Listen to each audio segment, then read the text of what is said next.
Сәкен. Міне. Айбай. Асықпай келсең. Ол жігітке қолына қандай аяқ киім түскен өзі? Ешкім түсірмеген кәсіп, аяқ киім саласы, плюсы мен минусы, табысы, маржасын толық айтатын боламын. Видеоның соңында толық қарайтын болыңыздар. Ассалаумағалейкум. Біз Оралдық Бәке блогер каналы кәсіптің бағдарламасы. Бүгін біз Шоқайдамыз.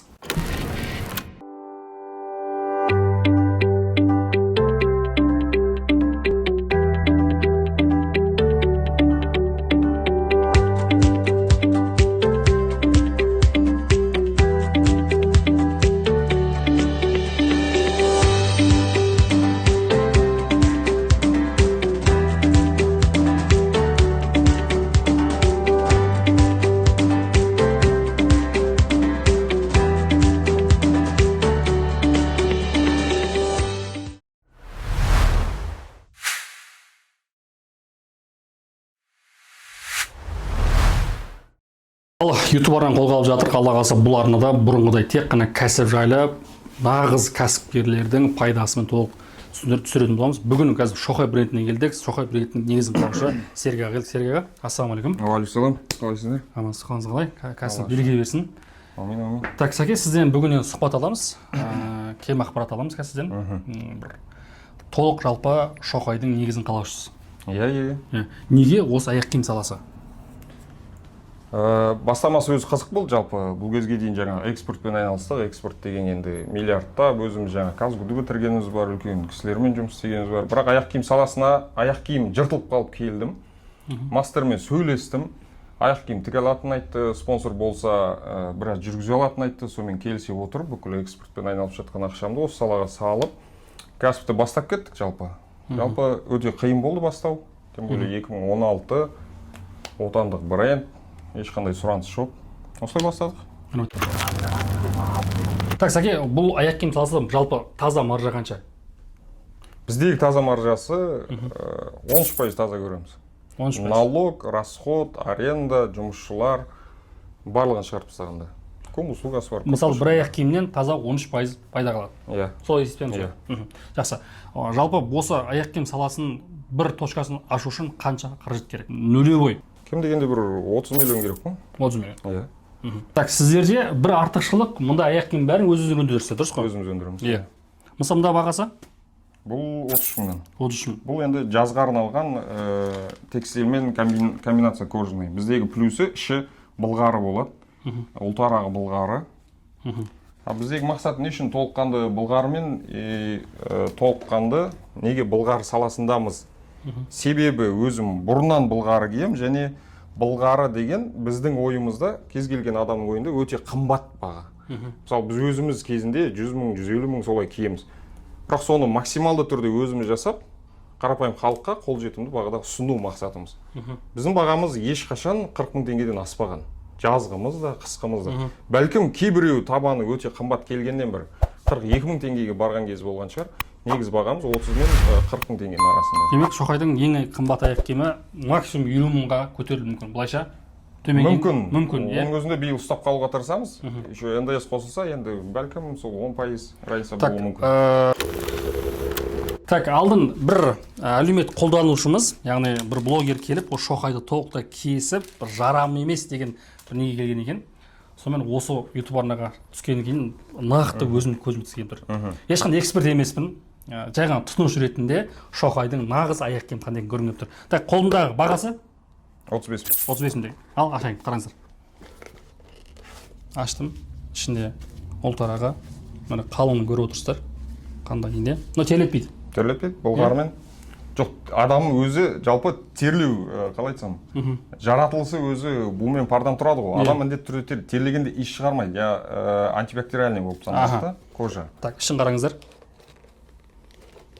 Дәл қазір иіс шығып тұрған жоқ. Жәмен мына жерлерде прям четкий, табанында, тігісіде, жалпы. Енді былғары деген біз кожада түсінеді, дұрыс па? Кожа. Таза кожа. Кожада да түр-түрі көп қой кожанда. Жалпы енді тұтынушы ретінде жалпы сапасына бағасы толықтай сай, айта аламын. Сәке, жалпы сіздерде өздеріңіз өндіресіздер, иә? Өндіріс өздеріңіздер. Алматыда ма? Алматы қаласында. Ешқандай жерден доставка жасап, нетіп, ол нетпес, чисто өздеріңіз өндіресіздер. Иә.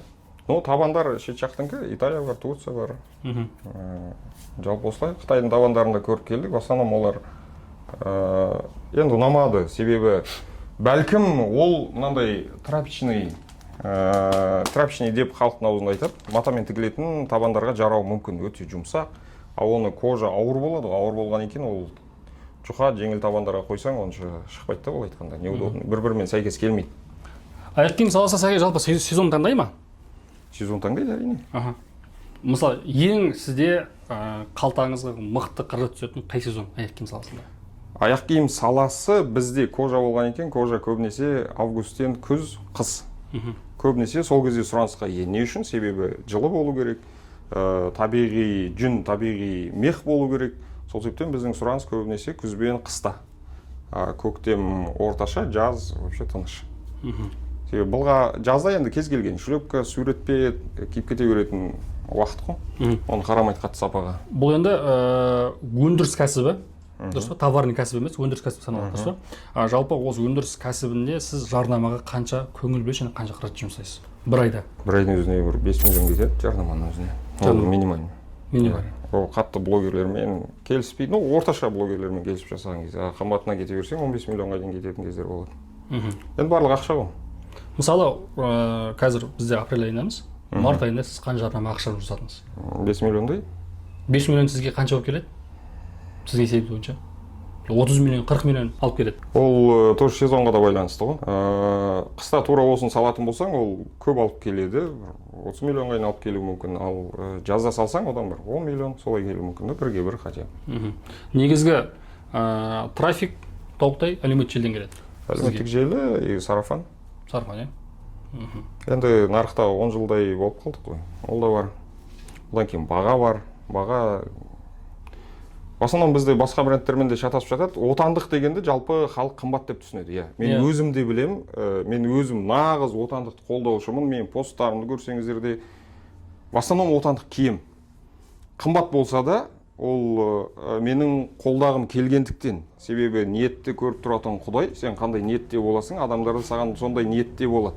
Бірақ мойындау керек, киім саласында отандық действительно қымбат. Реально, нереально қымбат. Но біздегі негізгі ниет, негізгі бұл саладағы мақсатымыз өзім киіп жүрген, мысалы 100 мың, 150 мыңға киіп жүрген аяқ киімдерді ар кетсе бір 40 мың, 35 мың теңгеде қолдан келгенше максимал түрде ұстап тұру. Ниетіміз сол, және бұлғар бүкіл халықтың өзі куә, 40 мың теңгеден асып ешкім алмаған бізде. Даже қазір жаздың өзінде біз скидкамен 25 мың, 26 мың сатып жатыр. Ондайды даже Қытайдың не дейді андай? Дермантин, линолеум сияқты материалдар көп қойған Қытайдың. Сонымен жасап жатқандардың өзі кемі 25 мың теңгеден.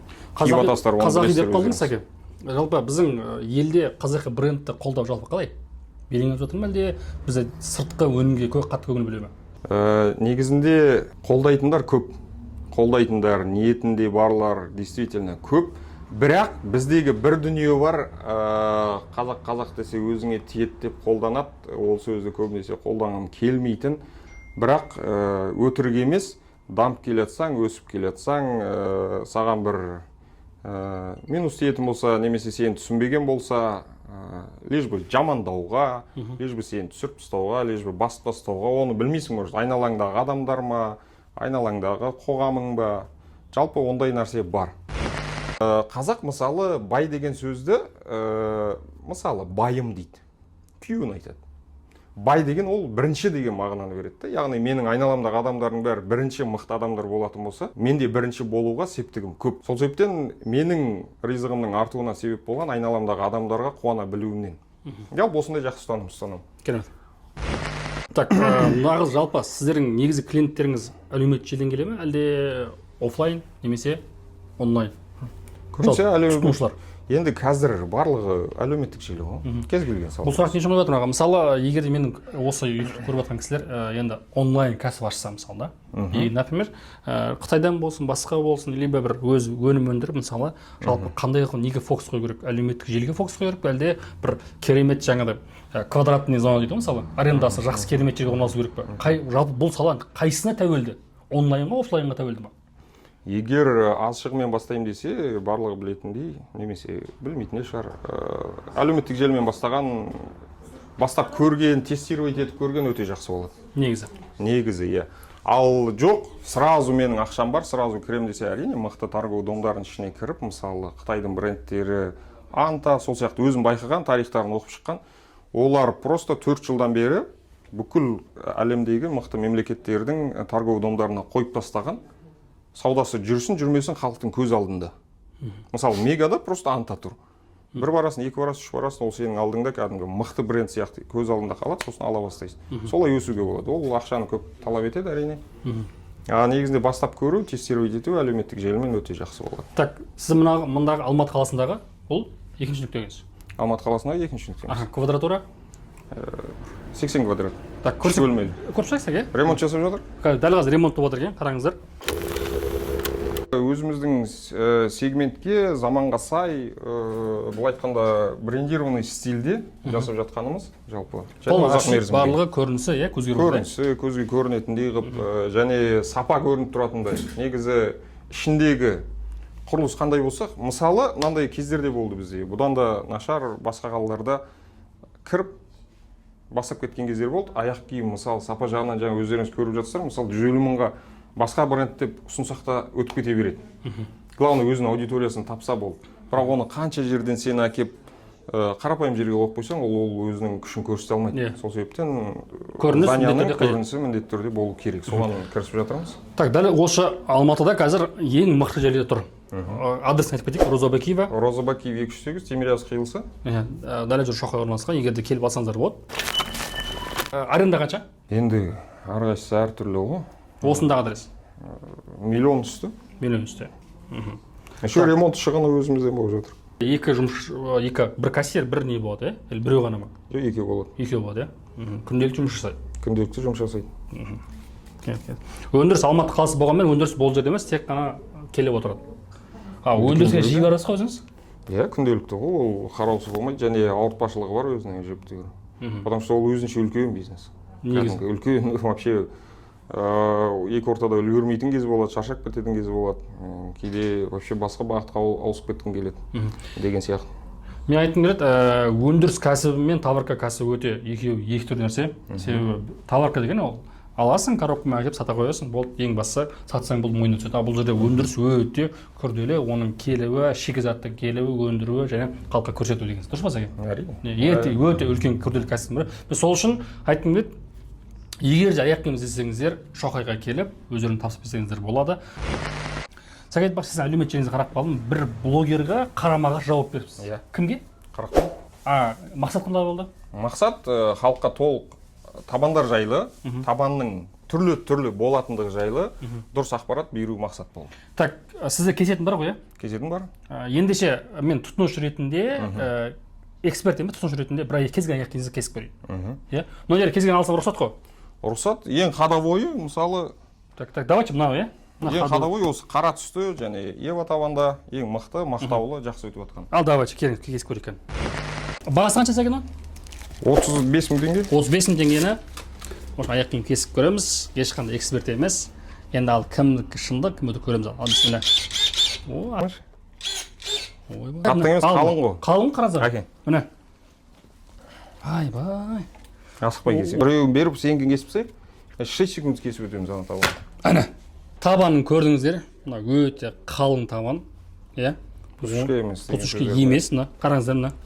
Кім айтып жүрмін пустышка деп бұны. Ал, чотам. Дәл осылай. Мынау супинатор бар. Қалыңдық. Мынау мысалы табан, толық табан. Мынау астында рубер, мынаның ішінде Ева кетеді. Евадан кейін тағы рубер кетеді.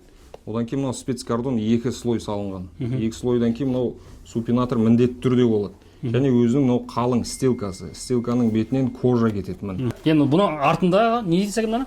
Мынау усиление дегенде бұл халықтың аузында усиление ғой. Негізі бұл термопласт деп аталады. Артына қоятын термопласт. Арзандары не жаңа кардон қойып кете береді.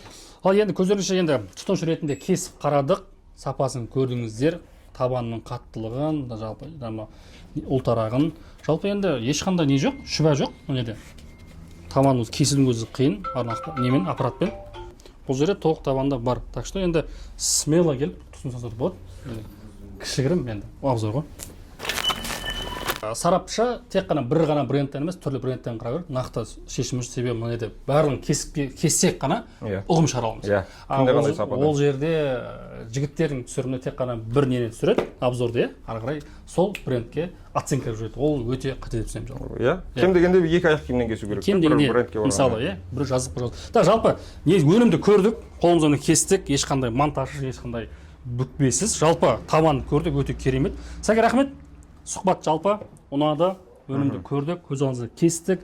Егер де Шоқай брендінен келсеңіздер, Алматы қаласының төмен адресімен телефондан тастап кетемін.